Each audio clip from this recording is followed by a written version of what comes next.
నువ్వు పరిశుద్ధాత్మకి దగ్గరైనప్పుడు, ఆత్మ నిన్ను తాకినప్పుడు నువ్వు ఆత్మను ఆనందిస్తావు. ఇది ప్రార్థన శక్తి, ప్రార్థన శక్తి, ఇది ప్రార్థన శక్తి. నిరాశ నిస్పృహలెన్నున్నా, అశాంతి ఆపదలైనను, నిరాశ నిస్పృహ. నిజముగా నువ్వు బ్రతుకును మార్చుకుంటే ఈ రోజు నుండి లెక్క పెట్టుకుంటావు. ఆశీర్వాదం ఆశీర్వాదాలు వస్తాయి. ఈనాడు విమోచింపబోచున్నాడు యేసు ప్రభువు, ఈనాడు విమోచింపబోచున్నాడు. ఆకాశమందున్న మన దేవుడు మన ప్రార్థన ఆలకించును. ఆకాశమందున్న మన దేవుడు మన ప్రార్థన ఆలకించును. ప్రార్థన, ప్రార్థన, ఇది ప్రార్థన శక్తి. ప్రార్థన, ప్రార్థన, ఇది ప్రార్థన శక్తి. ఇది ప్రార్థన శక్తి, ఇది ప్రార్థన శక్తి. ప్రార్థనా శక్తి ఈస్టర్ ఆరాధన మార్చి 31. సమయం ఉదయం 8:30 నుండి. స్థలం వైస్రాయ్ గార్డెన్స్, జుబ్లీ బస్టాండ్ ఎదురుగా, సికింద్రాబాద్. ప్రార్థనా శక్తి తైలాభిషేక ఆరాధన ప్రతి నెల మొదటి గురువారం. సమయం ఉదయం 10 గంటల నుంచి. స్థలం తూర్పుగోదావరి జిల్లా, అమలాపురం దగ్గర, ఉప్పలగుప్తంలో. ప్రార్థనా శక్తి తైలాభిషేక ఆరాధన ప్రతి నెల మొదటి శుక్రవారం. స్థలం అడబాల గార్డెన్స్, ఎల్ఎన్టీ బిల్డింగ్స్ పక్కన, పెంకులపాడు రోడ్డు, పాలకొల్లు. ప్రార్థనా శక్తి తైలాభిషేక ఆరాధన ప్రతి నెల మొదటి శనివారం. మొదటి ఆరాధన 7 గంటల నుండి 10 గంటల వరకు. రెండవ ఆరాధన 10 గంటల నుండి 1 గంట వరకు. స్థలం Maris Stella auditorium, పంటకాలువ road, NTR circle, Vijayawada. ప్రార్థనా శక్తి తైలాభిషేక ఆరాధన ఏప్రిల్ 7 ఆదివారం. సమయం సాయంత్రం 5:30 స్థలం NRC garden, Moosapet, pillar number 842, Kukatpally. ప్రార్థనా శక్తి తైలాభిషేక ఆదివారపు ఆరాధన సమయం ఉదయం 8:30 గంటల నుండి. స్థలం వైస్రాయ్ గార్డెన్స్, జుబ్లీ బస్టాండ్ ఎదురుగా, సికింద్రాబాద్. ప్రార్థనా శక్తి తైలాభిషేక ఆరాధన ప్రతి నెల 2వ మంగళవారం. సమయం ఉదయం 10 గంటల నుండి. Sri convention hall, CR Reddy women's college, Vatluru, Eluru. ప్రార్థనా శక్తి తైలాభిషేక ఆరాధన ప్రతి నెల 2వ బుధవారం. సమయం ఉదయం 9 గంటల నుండి. స్థలం airport road, quarry market, Renuka apartment దగ్గర, రాజమండ్రి. ప్రార్థనా శక్తి తైలాభిషేక ఆరాధన ప్రతి నెల 2వ గురువారం. సమయం ఉదయం 10 గంటల నుండి. స్థలం సుబ్బలక్ష్మి కళ్యాణ మండపం, railway new colony, Sri Kanya theatre, Visakhapatnam. ప్రార్థనా శక్తి తైలాభిషేక ఆరాధన ప్రతి నెల 2వ శుక్రవారం. సమయం ఉదయం 10 గంటల నుండి. స్థలం కాపు కళ్యాణ మండపం, ఎన్ఎఫ్సిఎల్ రోడ్, ఆర్టీఓ ఆఫీస్ పక్కన, ఆర్ఆర్ నగర్, కాకినాడ. ప్రార్థనా శక్తి తైలాభిషేక ఆరాధన ప్రతి నెల 2వ శనివారం. సమయం ఉదయం 10 గంటల నుండి. స్థలం కూరగాయల మార్కెట్ ఎదురుగా, government degree college road, Ravulapalem. Yesayya నామములో మీకు వందనాలు తెలియపరుస్తూ ఉన్నాను. ప్రియులారా, ఈ దినం కొరకు దేవుడు సిద్ధపరిచిన వాగ్దానాన్ని మనం స్వాధీనపరచుకుందాం. పరిశుద్ధ గ్రంథంలో నుండి యెషయా గ్రంథము 66వ అధ్యాయము 12వ వచనం ద్వారా దేవుడు మీ కుటుంబాన్ని దర్శిస్తూ ఉన్నారు. యెషయా గ్రంథం 66:12 వచనంలో 4వ లైన్, మీరు జనముల ఐశ్వర్యము అనుభవించినట్లు ఒడ్డు మీద పొర్లు పారు జల ప్రవాహం వలె మీ యొద్దకు దానిని రాజేతును. మీరు జనముల ఐశ్వర్యం అనుభవించినట్లు ఒడ్డు మీద పొర్లు పారు జల ప్రవాహం వలె మీ యొద్దకు దానిని రాజేతును. చూడండి, నది ఒడ్డు మీద నీరు ఎక్కువైపోయినప్పుడు గొట్టు మీదకి పొర్లి వస్తున్నప్పుడు గొట్టు కూడా తెగిపోతూ ఉంటుంది. కొన్ని సమయాల్లో లేక్ వాటర్ ఎక్కువైపోయినప్పుడు ఆ ప్రొటెక్ట్ చేయడానికి గొట్టు ఎంత బలంగా వేసినా దాటి పైకి ఎలాగ పొర్లుతుందో దేవుడు నీకు ఐశ్వర్యమును రాజేస్తున్నాడు. అంటే ఆయన సన్నిధి నుండి దాన్ని నెట్టుతున్నాడు. అది నీ జీవితంలో, నీ కష్టార్జితము, నీ చేతి పని, నీ ఉద్యోగంలో, ప్రమోషన్లో, అన్ని విషయాల్లో ఆశీర్వాదము నువ్వు చూడబోతున్నావు. ఎంత చూస్తావు అంటే సర్వ సమృద్ధి ఆశీర్వాదాన్ని చూడబోతున్నావు. సర్వ సమృద్ధి ఆశీర్వాదం చూడబోతున్నావు, సర్వ సమృద్ధి చూడబోతున్నావు. ఎలాగో పాస్టర్ గారు సర్వ సమృద్ధి అంటున్నారు, ఇక్కడేమో ఒకదానికి ఒకటి లేదు, పరిస్థితులు ఎలాగా అని అనుకుంటున్నావేమో. ఆ కష్టం ఎంత దరిద్రం అనుభవించావో అంత ఫైనాన్షియల్గా నువ్వు నిలబడుతున్నావు. దేవుడు నీకు అన్యాయం చేయలేదు, దేవుడే నీ పట్ల డోర్స్ ఓపెన్ చేస్తున్నాడు. నీవు చేయు ప్రతి ప్రయత్నము పనిలో జయమును చూడబోతున్నావు. ఎంత మంచి మాట అంటే, మీరు జనముల ఐశ్వర్యం అనుభవించినట్లు ఒడ్డు మీద పొర్లు పారు జల ప్రవాహం వలె మీ యొద్దకు దానిని రాజేతును. దేవునికి మహిమ కలుగును గాక. నీళ్ళు చూడండి, మనం ఒక చిన్న ఒక తొట్టిలో ఉందనుకోండి, చేతితోటి నీటిని ఇలాగంటే అది ఆ తొట్టి నుంచి బయటికి ఎలా పొర్లు పారుతాయో, దేవుడే బలమైన గాలితోటి ఎక్కడ ధనం ఉందో, ఎక్కడ ఆశీర్వాదం ఉందో దానిని అలా నెట్టుతాడనమాట. నెట్టినప్పుడు నీ ఇంటి మీదకి వస్తుంది, అది నీ పిల్లల మీద, నీ భార్య, నీ తండ్రి, నీ తల్లి, నీ అందరూ కూడా, అందరి చేతి నిండా ధనం ఉంటుంది. ఆ ఐశ్వర్యము అనుభవిస్తారు, మంచి వస్త్రాలు కట్టుకుంటారు, మంచి ఆహారం తింటారు, మంచి వాహనాలు కొనుక్కుంటారు, కార్లలో తిరుగుతారు, దేవుణ్ణి గణపరుస్తారు. ఇక మీదట మంచి రోజులంటే ఏంటో నువ్వు చూస్తావు. యేసు నీ కుటుంబాన్ని దీవిస్తున్నారు. ఆత్మ నీకు తోడుండును గాక. God bless. హల్లెలూయా. వాక్యంలోకి వెళ్దాం. పరిశుద్ధ గ్రంథంలో 1 Kings chapter 19 verse 4. తాను ఒక దిన ప్రయాణము అరణ్యములోనికి పోయి ఒక బద్రీ వృక్షం క్రింద కూర్చుండి మరణాపేక్ష గలవాడై, యెహోవా, నా పితరుల కంటే నేను ఎక్కువ వాడను కాను, ఇంత మట్టుకు చాలును, నా ప్రాణము తీసుకొనుమని ప్రార్థన చేశాను. హల్లెలూయా. గట్టిగా హల్లెలూయా చెప్పండి. ఇక్కడ ఏలియా అనే ప్రవక్త ఉన్నాడు. ఏ ప్రవక్త ఉన్నాడు? ఏలియా అంటే మామూలు మనుషుడు కాదు, అతను గొప్ప ప్రవక్త, గొప్ప దైవజనుడు. ఆ దైవజనుడు ప్రార్థన చేస్తే ఆకాశము నుండి అగ్ని దిగి వచ్చింది. ఒక రాజుగారి భార్య సీరియస్గా మాట్లాడింది ఆయనతోటి. ఆహాబు భార్య, ఆహాబ్ అనే అతను రాజు, ఆయన భార్య యెజబేలు దేవునికి విరోధముగా బయలు ప్రవక్తలను పోషిస్తూ ఉండేది. అసలు ఈ బయలు అంటే ఎవరో ఏంటో అన్నీ తెలుసు ఏలియాకి.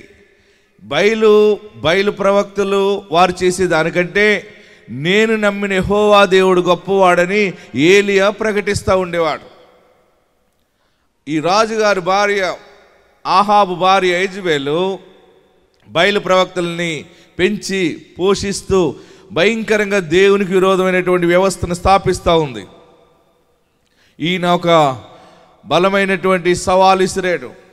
అసలు ఏ దేవుడు గొప్పవాడు? బయలు గొప్ప, యెహోవా గొప్ప అని చెప్తే రాజుగారి భార్య చాలా సీరియస్గా తీసుకుని, సరే చూసుకుందామంటే వీరందరూ కలిసి కర్మేలు పర్వతం మీద సెంటర్ పాయింట్ పెట్టారు. నేను మొన్న కర్మేలు పర్వతం మీదకి వెళ్ళాను. ఏలియా ఎక్కడుండి ప్రార్థన చేసాడో అక్కడికి వెళ్ళాను. అప్పుడే దగ్గర 3 సార్లు వెళ్ళాను. వెళ్ళినప్పుడల్లా అక్కడ ప్రార్థన చేస్తాను. మొన్న వెళ్ళినప్పుడు మీ అందరి కోసం అక్కడ ప్రార్థన చేశాను. హల్లెలూయా. ఎక్కడికి వెళ్ళినా మిమ్మల్ని గుండెలో పెట్టుకుని పోయి ప్రార్థన చేసి వస్తున్నాను. మీరు నా కోసం చేస్తున్నారా? మీరు ఎక్కడికి వెళ్ళి చేస్తున్నారు? మీ ఇల్లే మీ కర్మేలు. ఆమేన్. మీరు ఎక్కడికి వెళ్ళినా, నేను ఎక్కడికి వెళ్ళినా, మనం ఒకరి కొరకు ఒకరు ప్రార్థన చేస్తూ ఉండాలి. ఆమేన్. ఆ కర్మేలు పర్వతం మీదకి ఏలియా వెళ్ళాడు. అప్పుడు అక్కడ బయలు ప్రవక్తలు అందరూ ప్రార్థన చేశారు. అక్కడ ఒక బలిపీఠం కట్టారు, 12 రాళ్ళు పెట్టి, దాని మీద దహన బలి పెట్టి, దాని మీదకి అగ్ని ఎవరు ప్రార్థన చేస్తే దిగొస్తుందో ఆ దేవుడిని నమ్ముకుందాం అన్నారు. ముందు మీద ఛాన్స్ మాదా అంటే మాదే అన్నారు వాళ్ళు. సరే మీదే అంటే రాజుగారి భార్య బలమంతా ఉంది. ప్రజలందరూ, ఇశ్రాయేలీలందరూ కర్మేలు పర్వతం మీద నిలబడి చూస్తున్నారు ఎవరు ప్రార్థనకి జవాబు వస్తుందని. వారు ప్రార్థన చేశారు, జవాబు రాలేదు. అప్పుడు ఏలియా అన్నాడు, మీరు ఆగండి, మీ సమయం అయిపోయింది, నేను ప్రార్థన చేస్తానని ఏలియా దేవుని సన్నిధిలో ప్రార్థన చేస్తే ఆకాశము నుండి అగ్ని దిగి వచ్చి ఆ దహన బలిని దహించి వేసింది. అక్కడున్న ప్రజలందరూ ఏమన్నారంటే, యెహోవాయే నిజమైన దేవుడు అన్నాడు. ఆమేన్. ఎప్పుడైతే నిజమైన దేవుడు అన్నాడో ఆ 40 బయలు ప్రవక్తలందరినీ కూడా చంపివేయడం జరిగింది. ఏలియా మొత్తం అందరిని నరికి పాడేసాడు. అందరిని ఎక్కడ నరికాడో, ఆ రక్తం ఎలా పోయిందో, తలకాయలు ఎక్కడ పడ్డాయో ఆ ప్లేస్ అంతా చూశాను మొన్న. అంటే అంత పౌరుషం ఉన్నవాడు ఏలియా. హల్లెలూయా, హల్లెలూయా. మరి ఇంతగా రాజుగారి భార్య సిగ్గుపడిపోయింది. చివరికి ఏమన్నదంటే, ఆడంతు చూస్తాను. ఏమన్నది? ఆ పాస్టర్ అంతు చూస్తానని చెప్పింది. ఏ పాస్టర్ గారిని?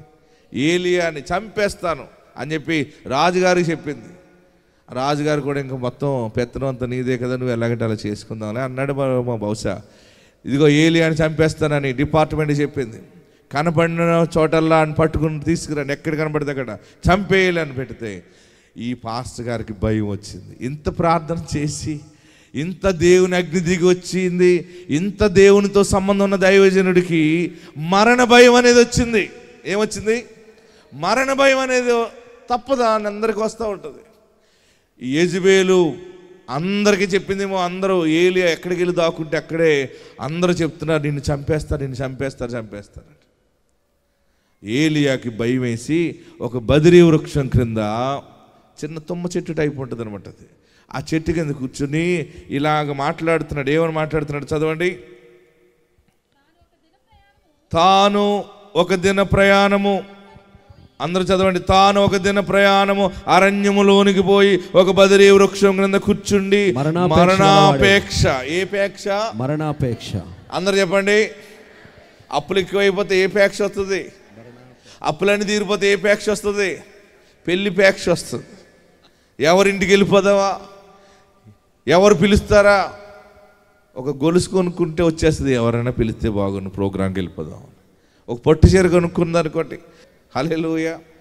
అప్పులు ఎక్కువైపోయినాయి, అందరూ తిడుతున్నారు అనుకోండి, ఇంకేమొస్తుంది? మరణపేక్ష.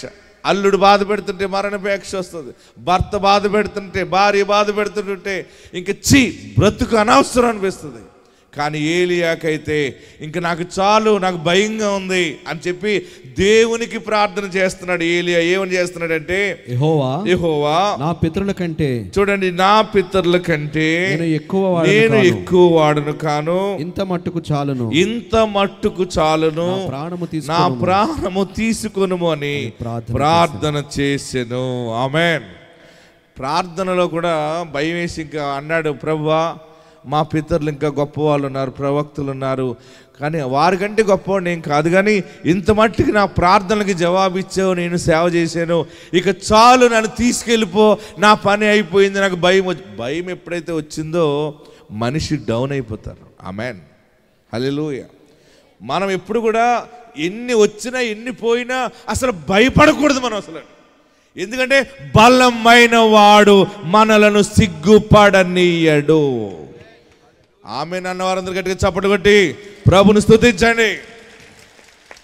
ఈయనేమో నా పని అయిపోయింది, నాకు వద్దు, ఇక టైం అయిపోయింది, తీసిపో, నేను అందరికంటే వైరాగ్యం మాటలు మాట్లాడుతున్నాడు. అప్పుడు ఆ ప్రార్థన విన్న దేవుడు దూతను పంపించాడు. చూడండి, చదవండి. అతడు బదిరీ వృక్షం క్రింద పరుండి నిద్రించుచుండగా ఒక దేవదూత వచ్చి అతన్ని ముట్టి నీవు లేచి భోజనము చేయమని చెప్పాను. అతడు చూచినంతలో అతని తల దగ్గర నిప్పుల మీద కాల్చబడిన అప్పమును నీలబుడ్డియు కనబడెను. గనుక అతడు భోజనము చేసి తిరిగి పరుండెను.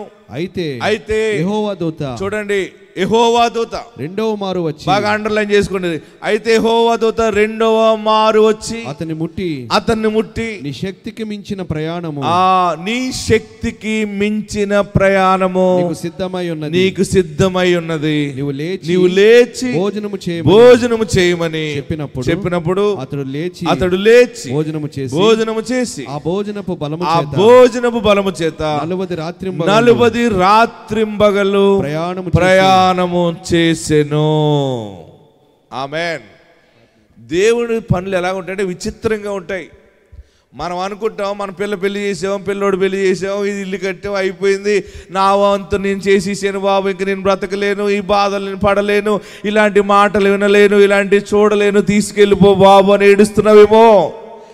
నీకు శక్తికి మించిన ప్రయాణము దేవుడు పెట్టాడు. ఆమెన్, హల్లెలూయా.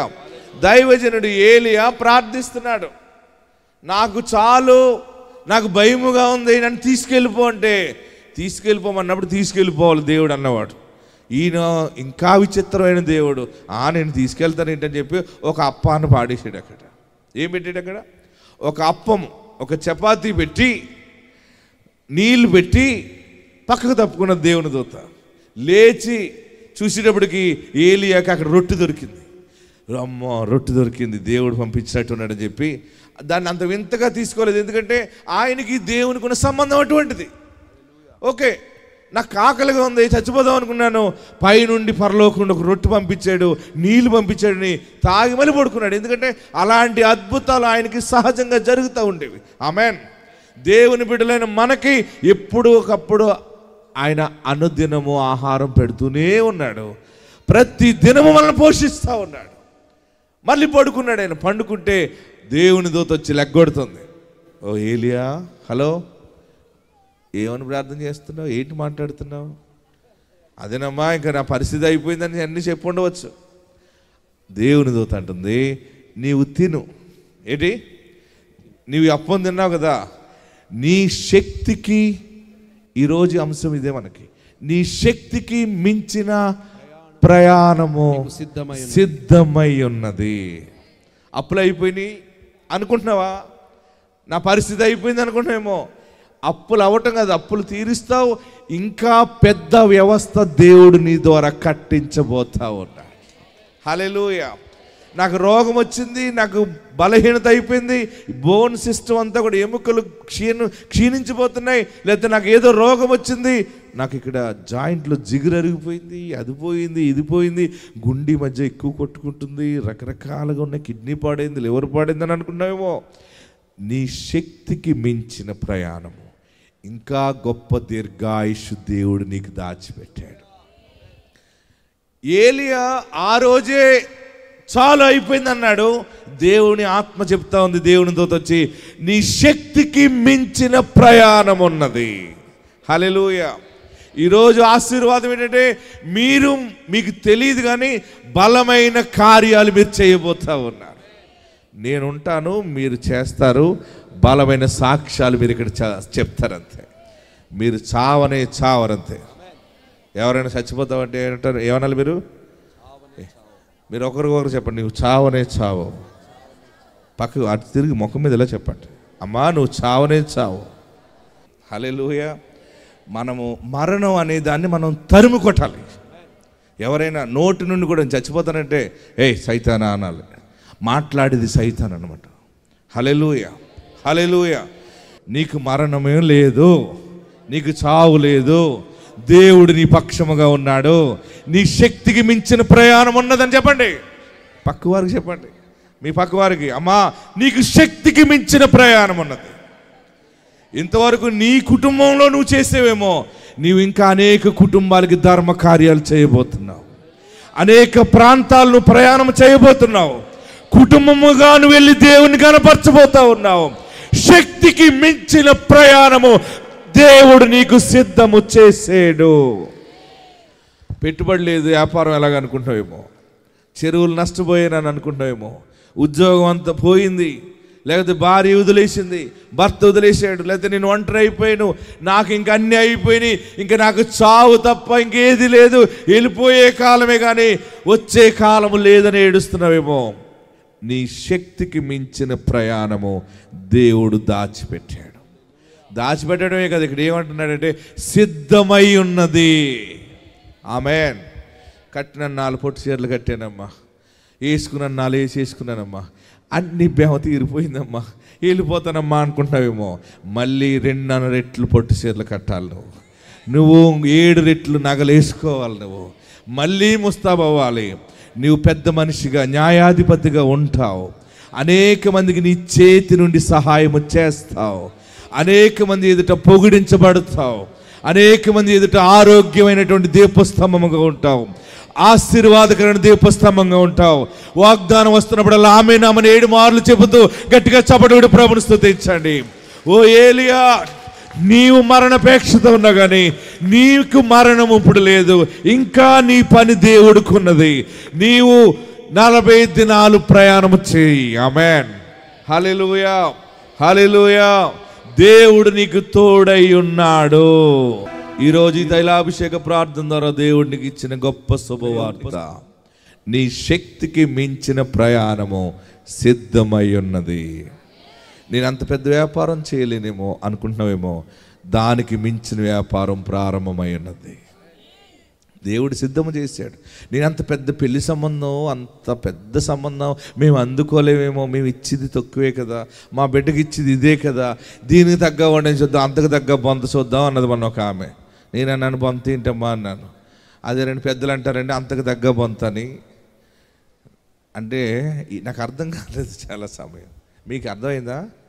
ఎంతమందికి అర్థం చేయబోకెత్తండి. అంతకు తగ్గ బొంత అంటే దీనికి తగ్గవాడే వస్తాడు. నా బిడ్డ ఎలాంటిదో దానికి తగిన వాడు వస్తాడు. లేకపోతే ఇంకొక వెంటనే ఏం చెప్పిందంటే, ఏ సూరికి ఆ సూరు చూసుకోవాలండి పాస్టర్ గారు. సూరా అన్నాను. అదే అండి, మాది పెంకుటిల్లు అంటే పెంకుటిల్లు సంబంధమే చూసుకుంటే అప్పులో పడిపోకుండా ఉంటుందండి. ఆహా, మాది డాబా అనుకోండి, బిల్డింగ్ అనుకోండి, బిల్డింగ్లో ఉన్న అబ్బాయికి చేయాలి. ఇంకా మాది రాజు కుటుంబం అనుకోండి, రాజు కుటుంబంలోనే చూడాలి. మాది తాటాకిల్లు కనుక తాటాకింటి సంబంధమే వెతుక్కోవాలి, అంతకు మించి మేము పరిగెత్తలేమన్నది. అది నీ మాట. యేసయ్య మాట ఏంటంటే, నీ తాటాకు ఇంటిలో ఉన్నా కానీ నీ బిడ్డ కొరకు రాజకుమారుని దేవుడు సిద్ధము చేసి శక్తికి మించిన ప్రయాణము. ఆమేన్. నువ్వు అందుకోలేవు. నీకు అంత గొప్ప అల్లుడు, ఎంప్లాయ్ కావాలి, లేకపోతే ఆఫీసర్ కావాలి అని ఉంటుంది. కానీ మనం ఇచ్చేది 50,000 ఇస్తాం, 1,00,000 ఇస్తాం, 2 లక్షలు ఇస్తాం. ఈ మధ్య సంబంధాలు వస్తున్నాయి కానీ కట్నాలు ఎక్కువ ఇవ్వలేం కదా అని అనుకుంటున్నావేమో. నువ్వు ఊహించలేని కోడలు నీ ఇంటికి వస్తుంది. నువ్వు ఊహించలేని అల్లుడు నీ దేవుడు అప్పగిస్తున్నాడు. శక్తికి మించిన ప్రయాణము. ఆమేన్. హల్లెలూయా. ఆ అల్లుడే పట్టుకొచ్చేస్తాడు మీ ఇంట్లోకి అన్నీ మొత్తం సన్ఫ్లవర్ ఆయిల్తో సహా. హల్లెలూయా. ఒక అల్లుడు అలాగే చేస్తాడు తెలుసండి. ఒక్కొక్కడు మొత్తం అన్ని పట్టుకుపోతాడు. ఇంట్లో ఉన్నవన్నీ పట్టీలతో సహా తాకట్టేస్తాడు ఒక్కొక్కడు. ఆడు దరిద్రుడు పోయాడు, ఆశీర్వాదకరమైన మనుషుడిని దేవుడు నీ ఇంటికి పంపిస్తున్నాడు. ఆమేన్. శక్తికి మించిన ప్రయాణం. ఏదో చిన్న ఇల్లు కట్టుకుందాం, ఒక గది కట్టుకుందాం, చిన్నగా ఒక డాబా వేసుకోవాలంటే వేసుకుందాం. పైకి లేచిన తర్వాత ఒకవేళ మనకు డబ్బులు లేకపోతే పైన రేక వేసుకుందాం అని అనుకుంటావు. కానీ నీ శక్తికి మించిన ప్రయాణం నువ్వు మేడ కడతావు అనమాట. ఆమేన్. దేవుడు 2 అంతస్తుల మేడను సిద్ధం చేశాడు. నీ ఆలోచనలన్నీ బోర్డు ఆలోచనలు బుడ్డుగా ఉన్నాయి, కానీ ఆయన ఆలోచన పెద్దదై ఉన్నది. ఈరోజు వాగ్దాన వాక్యము, నీ శక్తికి మించిన ప్రయాణము. ఆమేన్. హల్లెలూయా. మీరు ఎవరైనా మీ బిడ్డకి ఏం పెడతారంటే మీరు ఏం చెప్పాలి? అమ్మ ఏమిస్తారో మీ అమ్మాయికి అంటే ఏం చెప్పాలి? నీకెంత కావాలో అంతకంటే ఎక్కువ ఇస్తానని చెప్పండి. అంతే. మీరు మాట్లాడితే చాలు, దేవుడే దానిని సిద్ధము చేస్తాడు. హల్లెలూయా. మీ పిల్లల్ని చిన్న సంబంధాల కోసం చూడకండి. మీరు చిన్న ఆలోచన చేయకండి. మీ ఆలోచన ఉన్నతంగా పెట్టుకోండి. దానిని దేవుడు సిద్ధము చేస్తాడు. 1 రెట్లు కాదు, 2 రెట్లు కాదు, 30 రెట్లు కాదు, 40 రెట్లు దేవుడు బ్లెస్ చేస్తాడు. అందరూ లేచి నిలబడి ప్రార్థన చేద్దాం. శక్తికి మించిన ప్రయాణము, అభిషేకం అనంతరం దేవుడికి ఇవ్వబోతా ఉన్నాడు. ఎక్కడున్నవారు అక్కడ లేచి నిలబడి, ఏదో ఒక గొప్ప ఆలోచనతోటే వచ్చావు, దేవుడు నీతోనే మాట్లాడుతూ ఉన్నాడు. నేను ఇది చేయలేను కదా, ఇది కాదు కదా, అది కాదు కదా అనుకుంటున్నావు కదా. నీవు ఇక మీదట నీ ఆలోచన ఆపి దేవుడి దినాన్ని తన సేవకుడి ద్వారా నీతో మాట్లాడి ఉన్నాడు. నీకు శక్తికి మించిన ప్రయాణం. నేను కొనగలనా? నేను నిజముగా దాన్ని కొనగలనా? నా వల్ల అవుతుందా? నా షేరు నాకు రావట్లేదు, నేను దెబ్బలాడినంత వరకు దెబ్బలాడాను కానీ నా వల్ల కావట్లేదు, ఇంక నేను పోరాడి జయించలేనేమో అనుకుంటావేమో. శక్తికి మించిన ప్రయాణము దేవుడు దాచిపెట్టాడు. నువ్వెందుకు చనిపోవాలని అనుకుంటున్నావు? ఎందుకు ఓడిపోయానని అనుకుంటున్నావు? నో, నువ్వు ఓడిపోలేదు, నువ్వు నిలబడ్డావు. దేవుడు నిన్ను నిలబెడుతున్నాడు. ఎంత అప్పు అయిపోయావో, ఎంత వడ్డీ కట్టేవో, దానికి మించి 40 రెట్లు ఆశీర్వాదము సిద్ధముగా ఉన్నది. 40 రెట్లు ఆశీర్వాదం సిద్ధముగా ఉన్నది. 40 రెట్లు ఆశీర్వాదం సిద్ధముగా ఉన్నది. నువ్వు తింటావు, మరలా నీవు మామూలుగా వెళ్ళవు. అక్కడ అప్పము పెట్టబడింది. అప్పము పెట్టిన తర్వాత చెప్తున్నాడు దేవుని దూత, నీకు 3 పూటల ఆహారం లోటు లేకుండా జీవనోపాధి సమృద్ధిగా పెట్టి నీకు శుభ ప్రయాణము దేవుడు సిద్ధము చేస్తాడు. ఈరోజు ఒక ప్రత్యేకంగా దేవుడు నిన్ను తీసుకొచ్చాడు. మనసంతా దిగులుతో వచ్చావు కదా, నాకు దారి లేదు, నువ్వేశారను బాబు, నాకెవరున్నారు, నాకేమున్నది, నా జీవితం ఏంటి, తట్టుకోలేక అలాగ తిరుగుతూ ఉన్నావా? వాక్యమైన నీతోనేమో దేవుడు మాట్లాడుతూ ఉన్నాడు. నీకు శక్తికి మించిన ప్రయాణం ఉన్నది. నీవు అనుకున్న దానికంటే, నీ చదువు కంటే, నీ ఎడ్యుకేషన్, నీ క్వాలిఫికేషన్ కంటే, నీకున్న బంధత్వానికంటే గొప్ప బంధత్వాన్ని దేవుడు సిద్ధము చేశాడు. దాన్ని నువ్వు అందుకోబోతున్నావు. యేసయ్యా, నిన్ను దేవుడిగా పూజిస్తాను బాబు. నీ ఎదురు చేసిన ప్రతి పాపము నాకు క్షమించయ్యా. నా దోషము క్షమించు బాబు. నన్ను ఇంతగా ప్రేమించేవా, నా స్థితికి మించిన కృపను దాచిపెట్టేవా, నా శక్తికి మించిన ప్రయాణమా. అందరూ ప్రార్థన చేయండి. యేసయ్యా యేసయ్యా అని పిలవండి.